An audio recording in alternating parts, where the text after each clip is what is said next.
할렐루야. 우리 찬양대 귀한 찬송 감사합니다. 자, 오늘 우리가 마가복음 11장을 같이 읽었는데 말씀을 조금 어렵게 시작해 보려고 해요. 그러니까 여러분들이 내가 지금 학자다, 신학자다 이런 마음으로 잘 따라와 주시기를 부탁을 드리겠습니다. 처음에는 조금 이렇게 딱딱할지 모르지만 그래도 잘 이해를 하면 큰 은혜가 될 줄 믿습니다. 오늘 우리가 성경 본문을 읽었는데요, 이 본문을 읽으면서 몇 가지 질문이 이렇게 떠올려져요. 첫 번째는 뭐냐 하면, 왜 주님은 제철이 아닌데 열매 맺을 수 없는 무화과 나무를 보면서 저주를 하셨을까라는 이런 질문입니다. 두 번째는 왜 그 무화과 나무를 저주하신 사건과 성전 청결 사건을 이렇게 연결시켜 놨는가? 이게 무슨 아무 상관없는 것처럼 보이는데 왜 이것을 같이 붙여 놨는가라는 질문이고, 세 번째는 뭐냐 하면 무화과 나무가 마른 것을 보시면서 주님이 전혀 다른 어떤 개념을 말씀하시는데, 하나님을 믿으라고 그러고 산들을 들려서 바다에 던지라고 그러고 그 다음 용서하라고 하는가? 전혀 이제 생뚱맞게 느껴지는 이런 것처럼 느껴집니다. 왜 이렇게 하셨을까라는 질문을 갖게 되는 거예요, 본문을 읽으면서. 그래서 왜 이렇게 하셨을까를 질문을 이해를 좀 하려고 하면 해석학을 하는 중요한 개념이 있는데, 그 개념을 좀 이해를 하는 것이 오늘 이 마가복음 11장을 이해하는데 굉장히 중요하다라고 말씀을 드릴 수가 있습니다. 여러분, 요즘 젊은이들은 아침에 샌드위치 같은 거 좋아하잖아요. 맞아요? 예. 근데 이제 이 해석학을 하는 데 있어서 중요한 그 방법 중에 하나는 뭐냐 하면 샌드위치 기법이에요. 무슨 기법이라고요? 샌드위치 기법인데요. 마가복음은 이 샌드위치 기법을 이제 자주 여러 번 사용하는 것을 볼 수가 있어요. 12절서부터 14절까지는 무화과 나무를 저주하시는 그런 기사 내용이 나와 있습니다. 근데 15절서부터 19절까지는 전혀 다른 성전 청결 사건이 나와 있습니다. 그런데 20절에 가서 다시 그 무화과 나무가 마른 사건이 나와 있단 말이죠. 그러니까 앞뒤로 무화과 나무 사건이 되어 있고 가운데 성전 청결 사건이 가운데 들어가 있잖아요. 마치 샌드위치처럼 들어가 있단 말이죠. 그런데 여러분, 저 샌드위치를 먹을 때 여러분 어떻게 먹으세요? 위 껍질을 먹고 가운데 먹고 뒤 껍질을 먹고 그러시죠? 그러면 좀 이상하잖아요. 맞아요? 샌드위치를 어떻게 먹어야 돼요? 통째로 먹어야죠. 그래야지 제 맛이 나는 거잖아요. 맞아요? 네.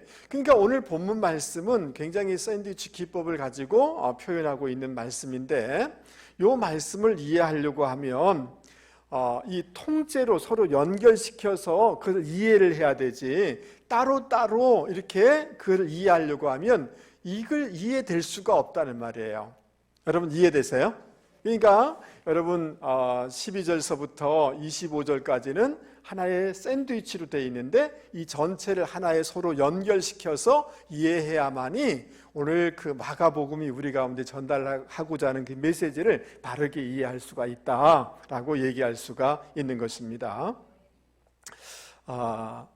여러분, 지금 그 무화과, 오늘 말씀해 보면 예수님께서 그 무화과 나무에 대해서 제철이 아닌데 열매가 없다고 이렇게 저주를 하시지 않습니까? 근데 여러분, 우리가 잘 아는 것처럼 무화과 나무는 이렇게 열매부터 생기고 나중에 잎이 생깁니다. 이해되시죠? 그러면 잎이 무성했다면 당연히 뭐가 있어야 돼요? 열매가 있어요. 그러니까 열매가 없어요. 그러니까 이 부분까지는 이해가 되시죠? 그런데 뒷부분에 가서 뭐라고 설명되고 있느냐 하면 무화과 때가 아니라고 그랬어요. 그러니까 예루살렘에서 무화과 나무가 이렇게 열매를 맺고 익을 때가 어느 정도냐면 6월, 7월 정도 되는데, 예수님이 지금 올라가신 때는 6월절, 4월 달이다 말이죠. 그러니까 제 때가 아니죠. 맞아요? 근데 주님은 그럼에도 불구하고 아주 강력하게 이제부터 영원토록 내게서 열매를 따먹지 못하리라 라고 하시면서 무화과 나무를 저주하세요. 이해가 되지 않는 거죠. 자, 그리고 두 번째 기사는 뭐냐 하면 성전이 청결 사건인데요. 유대인들은 성전에 갈 때마다 성전세를 nes어요. 그런데 성전세를 내려고 하니까 지금 로마가 지배하고 있잖아요. 로마의 그 돈에는 로마 황제의 그 흉상이 그려져 있고, 그리고 하나님의 전에 성전세를 내면서 로마 돈을 낸다는 게 유대인들은 이게 용납이 안 되는 거예요. 그러니까 그 성전에 환전하는 장소를 마련해 놓은 거예요. 로마 돈을 가지고 왔으면 그걸 바꿔가지고 유대 돈으로 이렇게 성전세를 내도록 이렇게 했단 말이죠. 근데 문제는 뭐냐 하면 그 돈을 바꾸면서 환전하면서 그 차익을 가지고 자기 수익을 잡는 이런 사람들이 많이 있었다는 말이에요. 이게 문제가 좀 되는 거예요. 그리고 여러분 그 성전에 가서 예배를 드리려고 하면 어린 양을 가지고 가서 제물로 드리게 되잖아요. 근데 그 제물은 하나님 앞에 드릴 때 아무런 흠이 없어야 되잖아요. 근데 검사하는 사람들이 자기가 어린 양을 집에서 잘 길러서 가지고 오면 어디든지 간에 흠을 잡았어. 이거 안 된다는 거예요. 그리고 자기들이 제공하는 이 제물을 사용하도록 이렇게 하는 거예요. 그러니까 그 제물을 제공하는 사람하고 제사장들하고 결탁이 돼가지고 거기서 막대한 이윤을 추구하는 이런 모습이 성전 안에 있는 거예요. 그러니까 주님이 이런 엉터리 같고 형식적이고 본래의 기능을 감당하지 못하는 이 성전을 보면서 두 번째 기사는 뭐냐면 성전을 정결케 하시는 이런 사건이 나와 있는 거죠. 그러면서 주님은 이 집은 만민의 기도하는 집이다. 너희를 강도의 소굴로 만들었다라고 이렇게 책망하고 있는 것입니다. 자, 그러니까 여러분 무화과 나무를 저주하신 사건과 성전 천결 사건과 그 무화과 나무가 메마른 사건이 샌드위치로 되어 있는데 이것을 통째로 이해해야지 정확한 이해라고 제가 말씀을 드렸잖아요. 그렇다면 주님이 그 무화과 나무를 저주하신 이 사건은 성전 철근 사건과 굉장히 연결이 되어 있다는 거죠. 즉 여러분 성전이 제대로 온 기능을 하지 아니하고 형식적인 모습만 갖고 있으니까 이것을 책망하는 것을 가르쳐 주기 위해서 지금 열매 없는 무화과 나무를 지금 저주하신 것과 저주하시는 행위로 성전의 문제, 이스라엘의 문제를 주님은 지적하고 있다라고 여러분들이 이 본문을 이해하셔야만 되는 것입니다. 할렐루야. 저희 집사람은 담낭이 없어요. 담낭이 어디 붙어 있느냐 하면 그 간 밑에 있잖아요. 예, 보이세요? 예, 담낭을 뭐라고 그래요? 우리 집사람은 쓸개가 빠진 분이세요. 그러니까 자주 웃으세요. 그러니까 그렇게 이해를 하시면 돼요. 근데 저희 집사람이 이 담낭이 없으니까 고기에 지방이 붙어 있는 고기를 먹으면 소화를 굉장히 힘들어해요. 소화해내지 못해요. 담낭의 기능이 제대로 돼야지 이 지방을 분해시킬 수가 있거든요. 이해되세요? 네, 그러니까 굉장히 좀 힘들어하죠. 근데 여러분 그 위에 간이라는 게 있잖아요. 간은 몸에 들어오는 독소들을 해소해내는 기능을 하는 것이 간이잖아요. 간이 제 기능을 감당하지 못하면 우리는 심각한 문제에 빠지게 되는 거죠. 어떤 부분들이 제 기능을 감당할 때 전체가 유익이 되는 것 아니겠습니까?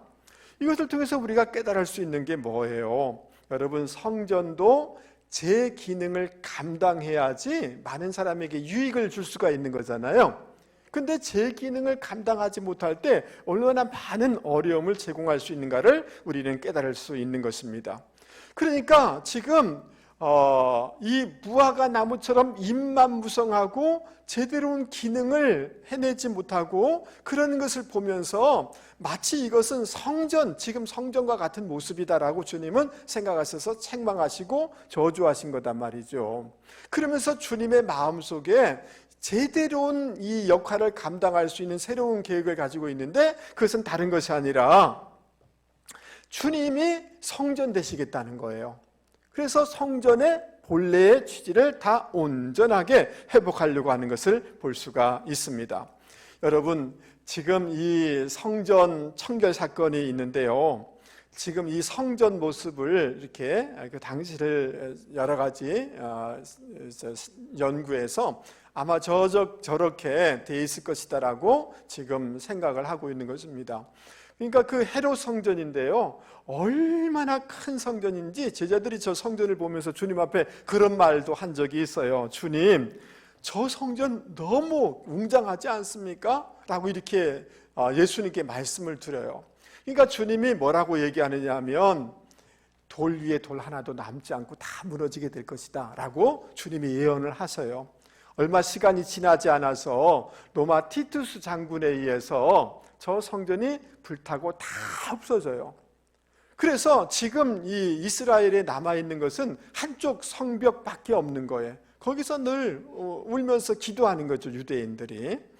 그러니까 왜 이렇게 됐냐면 성전이 제 기능을 감당하지 못하고 마치 열매 없는 무화과 나무처럼 잎만 무성하고 형식만 보였기 때문에 이렇게 된 거죠. 그래서 주님의 계획은 당신이 성전 되심으로 하나님과 우리 사이를 연결시켜 주시는 이 계획을 말씀해 주고 있어요. 요한복음에서 그렇게 말씀하세요. 그리고 뿐만 아니라 주님이 어떤 계획을 갖고 있느냐 하면 고린도전서 6장 19절에 이렇게 말씀해 주고 있어요. 너희 몸은 너희가 하나님께로부터 받은 바 너희 가운데 계신, 그 다음 뭐예요? 성령의 전인 줄을 알지 못하느냐. 너희는 너희 것이 아니라 값으로 산 것이 되었으니 그런즉 너희 몸으로 하나님께, 그 다음 뭐예요? 영광을 돌리라. 여러분, 우리가 성전이 되기를 주님은 원하시고 있다는 거예요. 주님이 우리 안에 계시고 주의 성령이 우리 가운데 계심으로 우리가 성전이라는 거예요. 아멘. 그래서 우리의 몸을 통해서 하나님께 영광 올려드리기를 원하시는 것이 주님의 계획이라는 거죠. 자, 그런데 여러분, 너희가 성전이다라고 했을 때 이 성전은 어떤 거냐 하면 여기 성막 모습에 나와 있는데요, 저 안쪽에 있는 것이 성소라고 그래요. 근데 성소를 정확하게 나누면 성소와 지성소로 되어 있어요. 더 깊숙한 곳에 하나님의 임재가 있는 곳을 지성소라고 그래요. 나호스라고 그러는데, 너희가 성전이다라고 했을 때 그것은 뭐냐 하면 저 나호스를 얘기하는 거예요. 우리 안에 주님이 계시고 성령이 계신 너희들은 하나님이 거하시는 지성소다라고 말씀해 주고 있는 거예요. 즉 여러분, 주님의 십자가가 성전의 역할을 감당하는 줄 믿습니다. 그러면서 주님이 우리 안에 거하심으로 우리가 이스라엘의 성전이 제 기능을 받지 못하니까 주님 그것 대신에 우리가 움직이면서 움직이는 하나님의 참 성전의 기능을 감당하여서 주변에 유익을 끼치는 인생을 살기를 원하시는 것이 주님의 뜻이라는 거예요.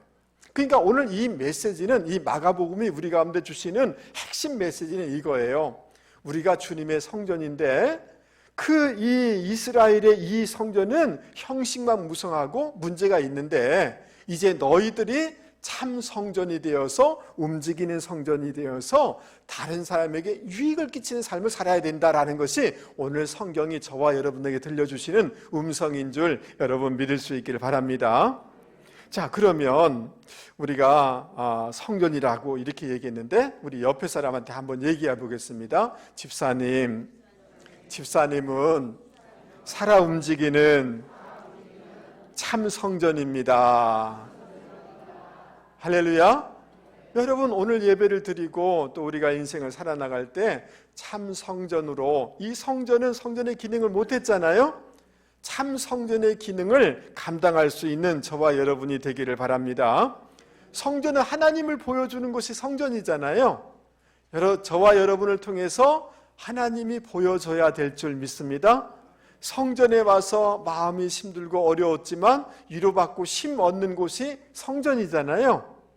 저와 여러분이 성전이라고 그러니까 저와 여러분을 만남으로 다른 사람이 위로받고 힘 얻는 이 기능을 저와 여러분이 감당해야 되는 줄 믿습니다. 할렐루야. 자, 그러면 저와 여러분이 성전으로서의 참 기능을 하려고 하면 어떻게 해야 되는지 오늘 말씀을 통해서 같이 생각해 보려고 합니다. 앞에서도 말씀드렸던 것처럼 이 무화과 나무는 예루살렘과 타락한 이 성전의 모습을 상징해 주고 있어요. 여러분, 무화과 나무는 잎만 무성한 상태에 있었습니다. 앞에서도 말씀드렸던 것처럼 잎이 있다면 반드시 뭐가 있어야 돼요? 열매가 없는 거예요. 열매가 없는 거예요. 여러분, 길가에 무화과 나무는 그 순례자들, 나그네들이 지나가다가 그 무화과를 따먹으면서 허기진 배를 채우고 또 위로도 받고 힘을 얻는 이런 기능을 했거든요. 그런데 열매가 없는 거예요. 이것은 마치 실제로 예루살렘의 그 성전과 그 신앙인과 그 지도자의 모습과 똑같은 거죠. 여러분, 저 멀리서 보니까 잎이 무성해 있는 거예요. 저기 열매가 있겠구나 다가갔는데 가서 보니까 없는 거예요. 근데 여러분, 멀리서 보니까 저 사람 괜찮은 것 같아, 참 좋은 사람인 것 같아 라고 해서 기대를 가지고 갔는데 막상 가까이 가서 보니까 꽝이에요. 인격이 꽝이에요. 저 사람 교회 다닌다고 했는데 그거 아닌 것처럼 보이는 거예요. 이렇게 실망을 주면 성전의 기능을 제대로 감당할 수가 없는 거겠죠. 여러분, 이해되세요? 예. 그러니까 외형만 있는 것이 아니라 우리 안에 하나님의 말씀이 가득 있을 때, 지난주에 말씀드렸던 것처럼 지성소 안에 법궤가 있었잖아요. 하나님의 말씀이 있었잖아요. 여러분, 우리 안에 메마른 말씀이 아니라 은혜가 된 말씀, 감동된 말씀이 우리 가운데 있기를 바랍니다. 네, 살아있는 말씀, 은혜가 된 간증의 말씀이 우리 가운데 있을 때 성전의 기능을 감당할 수 있는 줄 믿습니다. 영적으로 깨어 있어서 하나님과 교제가 이렇게 있을 때 여러분, 영적인 열매가 우리 가운데 내적으로 맺혀지게 되는데, 이런 이 인격적인 신앙의 아름다운 열매들이 맺어질 때 주변이 유익을 얻게 되는 줄 여러분 믿을 수 있길 바랍니다. 뿐만 아니라 여러분, 그 하나님의 영광을 위해서 우리가 살아야 되는데 뭘 하든지 간에 믿음의 실력이 있어야 돼요. 일하는데 하나님의 영광이 드러나도록 해야 되는 거예요. 그래서 일하는 영역에 실력이 있어야 그 열매가 맺어야지 다른 사람들에게 유익을 끼칠 수 있는 성전이 될 수가 있다는 것을 기억하실 수 있기를 바랍니다. 여러분, 내가 모태신앙이야? 내가 오랫동안 신앙생활을 했어? 내가 어떤 직분을 가졌어? 이게 중요하지 않아요. 영적인 실력이 있어야 되겠고요, 인격의 실력이 있어야 되겠고요, 하나님의 영광을 위한 전문적인 실력이 있어야 성전으로서 기능을 감당하고 주변에 다른 사람에게 유익을 끼칠 수 있다는 것을 여러분 기억하실 수 있기를 바랍니다. 여러분, 요셉이 그냥 위대한 지도자가 된 게 아니에요. 하나님과 늘 동행하니까 그곳에 하나님의 임재가 있었잖아요. 맞아요? 영적인 실력이 있는 거예요. 그 다음 그 원수 같겠다, 보복하겠다는 게 자기 내면을 잘 관리하는 내면의 실력이 있었어요. 그 다음 그가 가정의 일들, 뭔 일을 하든지 온전하게 최선을 다해서 감당하니까 그 가정이 복받았고 그 나라가 복받은 거잖아요. 맞습니까? 영적인 실력이 있고 인격적인 실력이 있었고 전문적인 실력이 있을 때 요셉은 주변을 복되게 한 거죠. 복의 통로가 될 수가 있었던 거죠. 맞습니까? 예, 다윗도 마찬가지인 것입니다. 여러분, 존 맥스웰이라는 사람이 쓴 열매 맺는 지도자라는 책이 있어요. 제가 가지고 있는 책인데요. 여기 보면 이런 내용이 나와 있어요. 여러분, 동독과 서독이 이렇게 분단되어 있을 때예요. 제가 저희 집사람하고 한번 가본 적이 있는데 그 분단선을 왔다 갔다 이제 건너 가본 적이 있는데요. 서로 긴장하고 서로 미워하니까 동독 사람들이 한 번은 큰 트럭에다가 아주 쓰레기들, 냄새나는 쓰레기, 못 쓸 그런 쓰레기를 가득 채워가지고 서독에 가가지고 확 버려놓고 가버린 거예요. 이해되세요? 네. 그러면 서독 사람들이 어떻게 해야 돼요? 이 못된 놈들, 만약에 북한에서 그렇게 우리의 저기다가 버려놓고 가면 냄새 막 나는 이런 걸 버리고 하면 괘씸하다 이런 생각할 수 있잖아요. 그래서 서독 사람들이 고민을 하다가 트럭에 가득 실었어요. 그리고 동독 한 곳에 가서 그곳에 가서 부었어요. 근데 그 부은 것이 뭐냐 하면 그들에게 정말 필요한 통조림, 유익한 것들 이런 거 있잖아요. 그들 가서 한 트럭을 거기다 부어놓고 왔어요. 그리고 거기다가 팻말을 붙여놨는데 뭐냐 하면 사람들은 다 자기에게 있는 것을 주게 됩니다. 무슨 말이에요? 우리는 당신들에게 정말 우리한테 있는 것은 뭐냐 하면 당신들에게 유익이 되는 것을 여러분한테 줍니다. 이런 말이겠죠. 맞죠? 예. 여러분, 오늘 열매가 없으니까 사람들에게 멀리서는 기대감을 주었지만 실제로는 실망을 준 거잖아요. 나그네들에게 아무런 유익을 줄 수가 없었잖아요. 여러분, 저와 여러분이 하나님의 성전이 되기를 주님은 원하고 있는 줄 믿습니다. 그러므로 여러분, 하나님과 교제하고 하나님의 감동된 말씀이 우리 안에 있기를 바랍니다. 그래야만 인간적인 말이 아니라 하나님의 말씀으로 위로할 수가 있는 성전이 될 수가 있는 거예요. 할렐루야. 그리고 여러분, 늘 성령의 다스림을 받고 자기를 잘 절제함으로 성령의 열매, 인격적인 열매가 맺어져야 되는 줄 믿습니다. 아멘. 그래야지 여러분 주변에 유익을 끼칠 수가 있어요. 아멘. 그리고 여러분 집안에 밥할 때 그냥 공주로 살면 안 됩니다. 우리 옆에 사람한테 얘기하겠습니다. 집사님, 공주로 살면 안 됩니다. 아니, 시집 가가지고 손에 물 안 묻히고 공주로 살려고 하면 안 돼요. 여러분, 밥을 만들더라도 여러분 실력이 있어야 돼요. 아멘 하이소. 여러분 직장에서 일할 때 여러분 여러분이 가게하고 또 음식점을 하고 또 어떤 제품을 만들더라도 그냥 하면 안 돼요. 기대만 주면 안 돼요. 여러분 딸기 위에 좋은 거 내놓고 밑에는 조그만 거 놓고 길가에서 가면 그렇잖아요. 그러면 안 되는 거예요. 그래서 이런 전문적인 실력을 갖추어서 주변에게 축복의 통로가 되고 유익을 끼치는 삶을 살아내는 참된 성전으로 살아가는 분들이 되기를 주님의 이름으로 권면을 드립니다. 여러분, 제자들이 무화과 나무가 마른 것에 대해서 주님한테 얘기합니다. 주님, 이 무화과 아까 주님 말씀하셨는데 다 말라버렸어요 라고 하니까 주님은 그거 얘기하지 아니하고 전혀 다른 얘기를 해요. 뭐라고 얘기하냐면 22절 24절 보세요. 하나님을 믿으라. 그리고 이 산더러 바다에 던지라 하며 그 이루어질 걸 마음으로 믿고 의심하지 않으면 그대로 된다. 그 기도하라. 이렇게 말씀하세요. 여러분, 무화과 마른 거하고 이거하고는 아무런 상관없는 말씀이잖아요. 맞아요? 근데 이것을 무슨 기법으로 이해를 하라고 그랬어요? 예, 전후 문맥을 같이 묶어서 이해를 해야지 이 말씀이 이해가 된다라고 말씀을 드렸습니다. 그러니까 여러분, 지금 이 성전이란 말은 이 산이란 말은 뭐냐 하면 템플 마운틴을 얘기하는 거예요. 성전이 있는 산을 얘기하는 거예요. 근데 이 성전이 이 무화과처럼 열매가 없어요. 맞아요? 제 기능을 하지 못해요. 그러니까 성전이 제 기능을 하지 못하게 하는 이 산과 같은 것을 너희들이 이것을 제거해 줘야 된다라는 이런 말씀이란 말이죠. 할렐루야.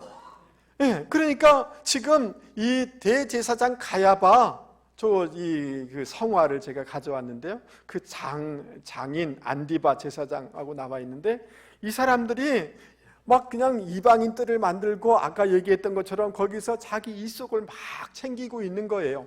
그러니까 이 성전은 뭐냐 하면 철저하게 자기중심적이고 자기 계산적이고 자기 이익밖에 모르고 자기 애가 있고 너무 유아적인 이런 모습을 가지고 있는 거예요.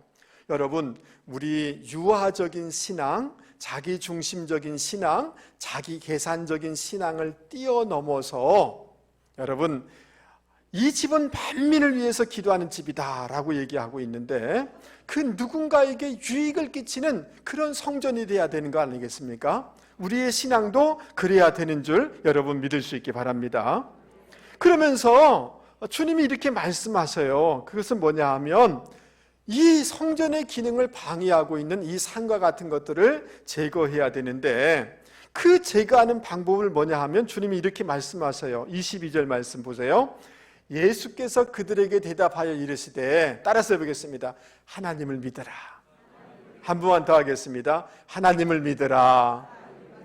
나는 약해요. 나는 부족해요. 근데 하나님을 믿으면, 하나님과 연결되어지면 하나님의 능력으로 그 기능을 맡고 있는 산과 같은 것들을, 태산과 같은 것들을, 이 모든 것을 옮길 수 있는 능력 있는 사람이 되어지는 줄 여러분 믿을 수 있기 바랍니다. 그러면서 주님이 말씀하세요. 그것은 뭐냐 하면 기도하고 구한 것을 받은 줄로 믿어라 라고 말씀하세요. 이 말씀은 뭐냐 하면 믿음의 기도를 하라는 거예요. 무슨 기도? 믿음의 기도를 해라 라는 말씀이에요. 여러분, 우리가 여호수아서 10장 말씀을 보면 이스라엘하고 거기 가나안 5부족이 막 싸우다가 해가 막 넘어가기 시작했어요. 해가 져버리면 저들이 도망가 버리게 되고 다시 싸우게 되니까 여호수아가 어떻게 기도하느냐 하면 태가 멈춰라, 달아 멈춰라 라고 외쳤어요. 그렇게 기도했어요. 할렐루야. 여러분, 어떻게 태양이 멈추고 달이 멈출 수가 있겠어요? 그렇게 과감한 믿음의 기도를 한 거예요. 하나님이 그걸 들으셔서 멈추셨어요. 그래서 그 전쟁에 승리하게 됐어요. 그것은 믿음의 기도예요. 할렐루야. 여러분, 제가 이전에 부교육자로 있던 교회에 부흥회가 있었는데 그 부흥회 강사로 오신 분이 인천의 주안장로교회 나겸일 목사님이란 분이 계셨어요. 근데 이분이 그때 간증해 주신 것이 생각이 나요. 교회를 개척해서 막 열심히 막 목회를 하는데 어느 날 배가 너무 아픈 거예요. 그래서 동네 병원 가니까 안 된다고, 큰 병이라고, 대학병원 가보라고. 그래가지고 세브란스 병원 가서 정밀검사를 다 했는데 급성 간암이라는 거예요. 그래서 소망이 없다고, 너무 이 암이 크고 이제 집에 돌아가라고, 우리가 처치할 이게 없다고. 그러니까 이 목사님이 이렇게 선생님한테 말씀드린 게, 선생님, 내가 이제 곧 죽는다고 하니 여기 뭐 집에 가서 내가 죽으면 또 어떻게 해야 됩니까? 병원에서 죽어야지 그래도 장례를 치를 수 있는 게 아니냐고, 내 받아달라고. 그러니까 의사 선생님이 막 그렇게 얘기하니까 어쩔 수 없이 병원에 입원을 시킨 거예요.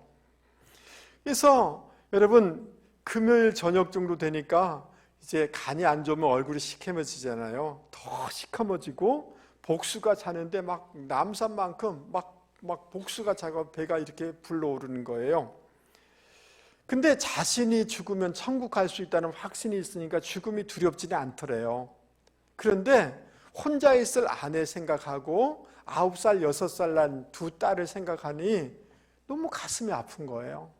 그리고 교회를 개척해가지고 이제 막 성장하려고 애쓰는데 교회를 생각하고 성도를 생각하니까 너무너무 가슴이 아픈 거예요.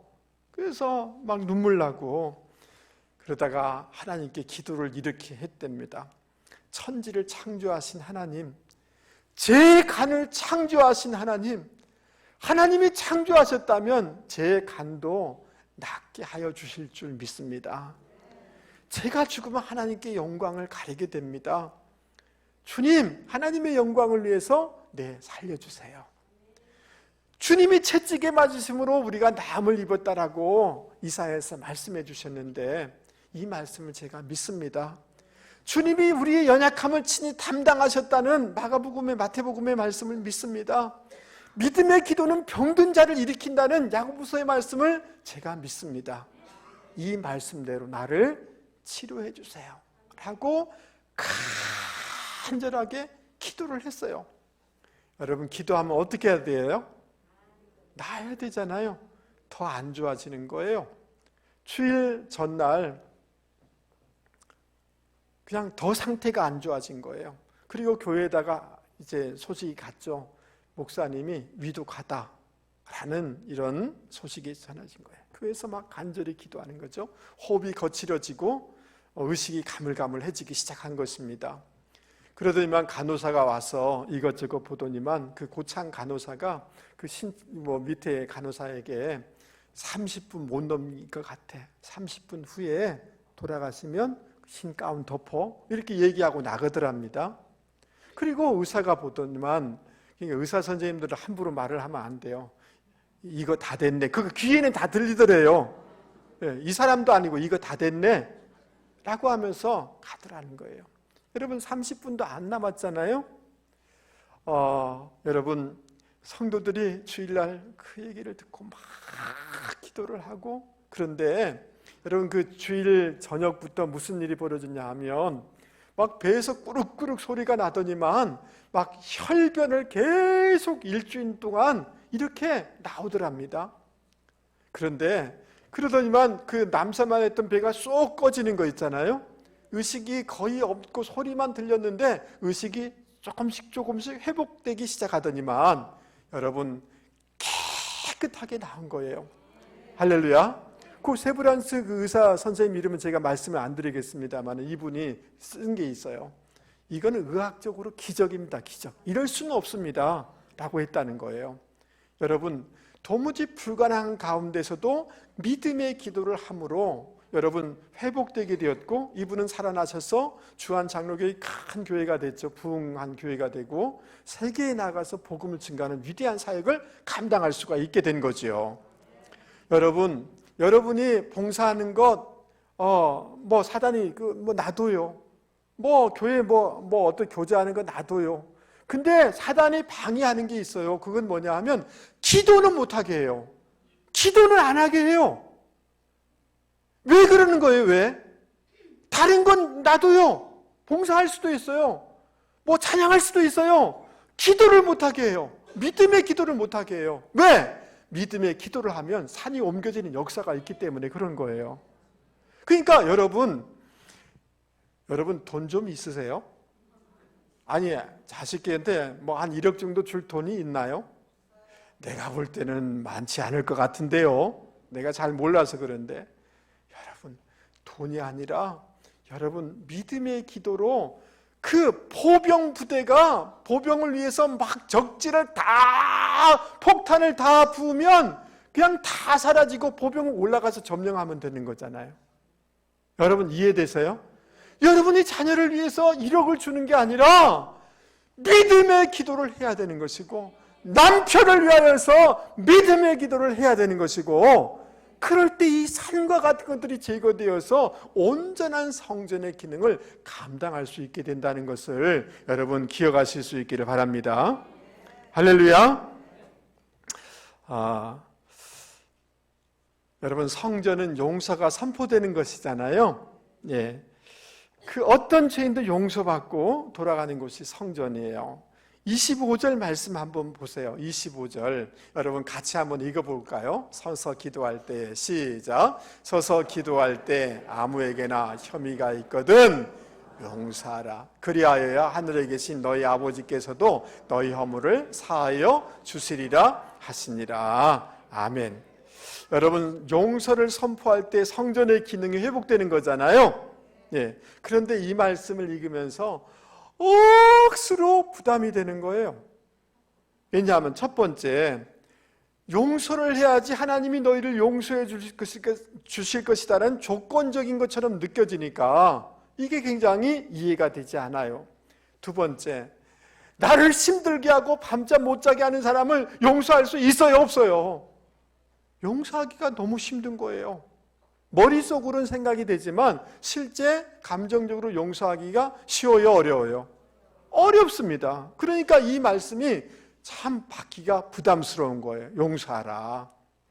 이게 그런데 여기 조건부적인 사죄처럼 이렇게 이해가 되어져요. 그런데 우리가 이해해야 될 것이 뭐냐 하면, 여러분 이 마가복음이나 그 주기도문에서 나와 있는 것이나 그 용서라는 이 산상부훈, 이 모든 것은 예수 안 믿는 사람에게 얘기하는 것이 아니라 이미 예수 믿어서 구원받은 백성에게 주신 말씀이에요. 이해됐어요?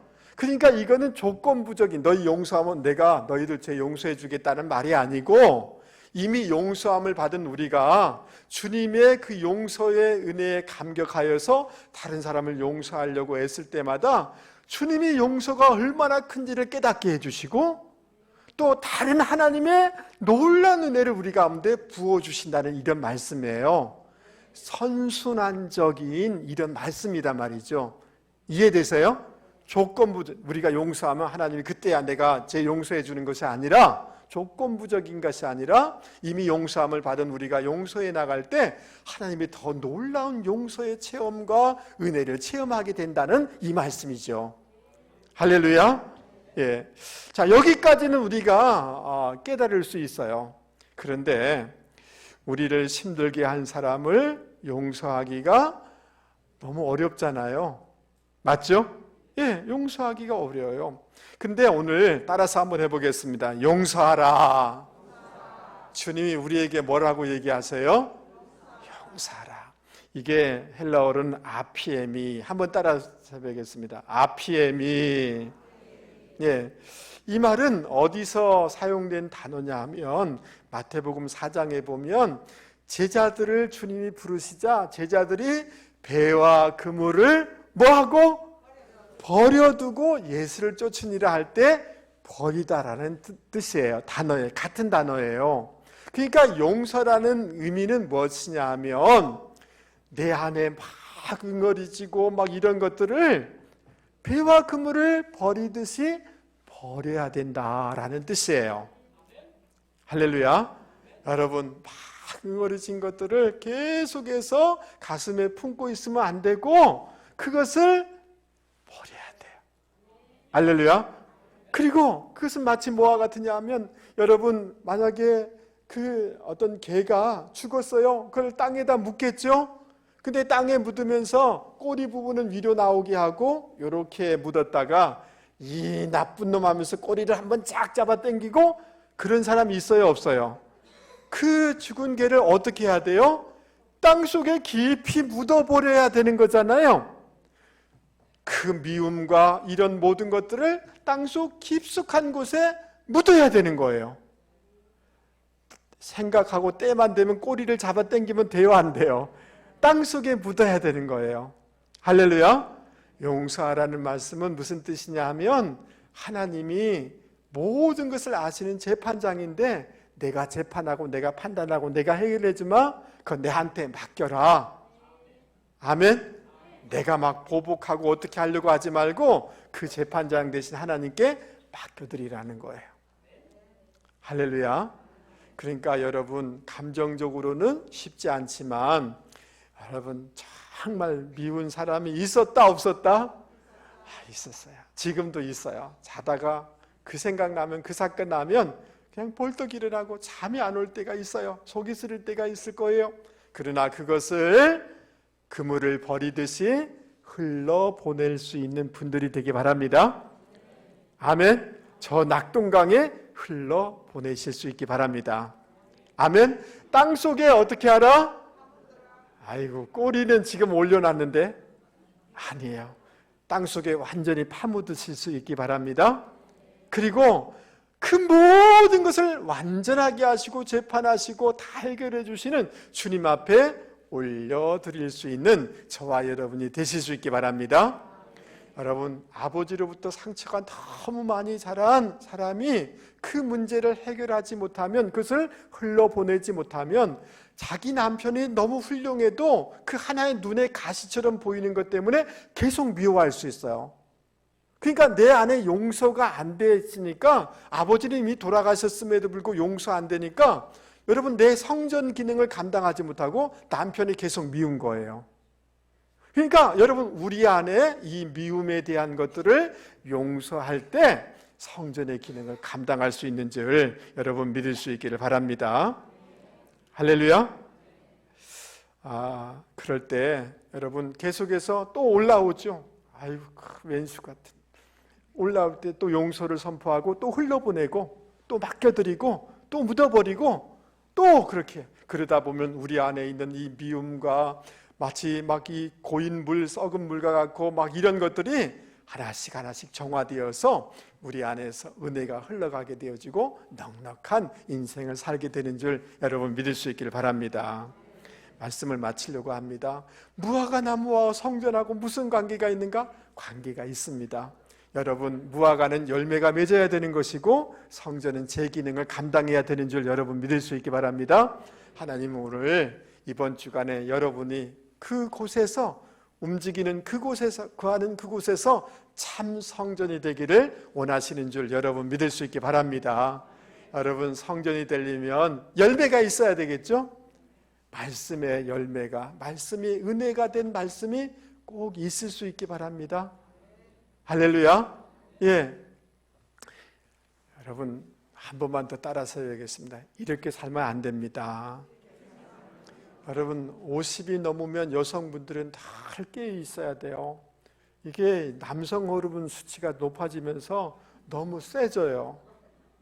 그렇게 사시면 안 되세요. 그거는 안 믿는 사람이 그렇게 사는 거고, 우리는 성령으로 잘 다스려서 인격의 열매가 맺어져야 되는 줄 믿습니다. 우리 여성분들만 아멘 하시죠? 예, 여러분 50이 되고 60이 되면 남성분들도 옛날 30대처럼 살면 돼요, 안 돼요? 안 돼요. 인격의 열매를 맺어야지 성전이 되는 줄 여러분 믿을 수 있기 바랍니다. 그리고 우리 청년들 저를 보세요. 여러분 교회 다니는 거 너무 잘하시는 거예요. 그런데 하나님의 영광을 위하여서 실력을 기를 수 있기 바랍니다. 실력의 열매가 있어야 주변에 유익을 끼칠 수가 있는 성전이 될 수가 있는 겁니다. 할렐루야. 이런 내실이 있는 분들이 되기를 주님의 이름으로 축복합니다. 여러분 믿음의 기도를 하실 수 있기 바랍니다. 기도로 도와주시고 기도로 폭격하여 주실 수 있는 분들이 되기를 주님의 이름으로 축복합니다. 직장에 나간 남편을 위하여서 뒤에서 기도로 막 우리 남편 유혹받지 않게 해주시고 우리 남편 능력을 주시고 우리 자녀를 위해서 중보기 믿음의 기도를 할 때 거기에 성전의 역사가 일어나게 되는 줄 여러분 믿을 수 있게 바랍니다. 아멘. 저를 한 번만 보세요. 한번 웃어보세요. 네. 여러분 모든 미움과 모든 사건과 이 모든 것들을 그냥 흐르는 물에 흘러 떠내려 보실 수 있게 바랍니다. 아멘 하시죠. 우리 어머니 권사님은 아버지 돌아가시고 2년 정도까지 그게 안 흘러 떠내려 물 가시고 제가 아버지 얘기하면 말하지 마라! 2년 동안 그러셨어요. 근데 그 후에 자유하셨어요. 할렐루야. 그래서 여러분 그냥 미운 거 다 흘러보낼 수 있기 바랍니다. 그래서 온전한 성전으로 살아가는 분들이 되기를 주님의 이름으로 권면을 드립니다. 우리 찬송가 321장